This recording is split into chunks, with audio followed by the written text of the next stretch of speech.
കവടിയാർ രാജകുടുംബത്തെ ലക്ഷ്യമിട്ടുള്ള സമൂഹമാധ്യമാധിക്ഷേപം വിവാദമായിരിക്കെ പ്രതികരണവുമായി പൂയം തിരുനാൾ ഗൗരി പാർവതിഭായ്. കുറ്റക്കാർക്കെതിരെ നടപടി സ്വീകരിക്കണമെന്നും നിയമവ്യവസ്ഥയിൽ വിശ്വാസമുണ്ടെന്നും പൂയം തിരുനാൾ ഗൗരി പാർവതിഭായ് ജനം ടിവിയോട് പറഞ്ഞു. അല്ല, പക്ഷേ I have faith in the police.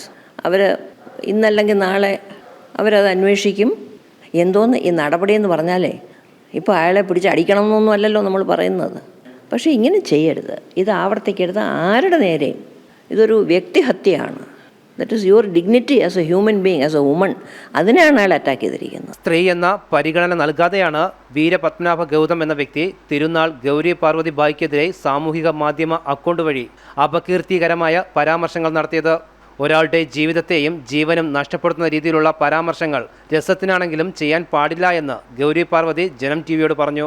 നമ്മൾ ഏത് ചെയ്യുകയാണെങ്കിലും ഒരു ചുമതല ബോധത്തോടെ ചെയ്യണം. നമുക്കൊരു രസത്തിന് വേണ്ടി ആരെപ്പറ്റിയെങ്കിലും എന്തെങ്കിലും അങ്ങ് പറയാം, വായി തോന്നിയത് പറയാം, അത് ചെയ്യരുത്. Because we have privileges. വസ്തുതകൾക്ക് നിരക്കാത്തതും സത്യത്തിന്റെ ലെവലേശം പോലും ഇല്ലാത്തതുമായ ആരോപണങ്ങളാണ് അദ്ദേഹം സമൂഹ മാധ്യമങ്ങളിലൂടെ പ്രചരിപ്പിച്ചത്. അദ്ദേഹം പരാമർശിക്കുന്ന സംഭവങ്ങൾ നടന്നുവെന്ന് പറയുന്ന കാലത്ത് എനിക്ക് 5 വയസ്സ് മാത്രമായിരുന്നു. അതിനാൽ അദ്ദേഹം ഉന്നയിക്കുന്ന ആരോപണങ്ങൾക്ക് യാതൊരു അടിസ്ഥാനവുമില്ല. ബിക്കോസ് എനിക്കറിയാം ഇത് മുഴുവൻ കള്ളമാണെന്ന്.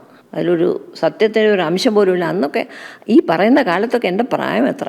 ഇൻഡിപെൻഡൻസ് വരുമ്പോൾ എനിക്ക് 5 വയസ്സ് കഷ്ടിച്ച്, 5 വയസ്സില്ല. അപ്പോൾ ഈ പറയുന്നതിനോട് ചേർച്ച വേണ്ടേ? പക്ഷെ എന്തോ അങ്ങനെ തോന്നി പറഞ്ഞു, അത്രേ ഉള്ളൂ. കവടിയാർ രാജകുടുംബവുമായി ബന്ധപ്പെട്ട് ചരിത്ര സംഭവങ്ങളെന്ന പേരിലിട്ട കുറിപ്പുകളിൽ പലതും വ്യാജവും കെട്ടിച്ചമച്ചതാണെന്നാണ് രാജകുടുംബത്തിന്റെ പരാതി.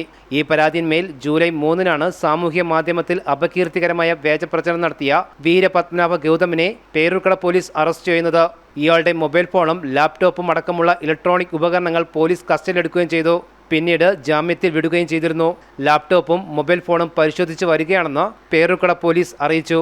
ജനം, തിരുവനന്തപുരം.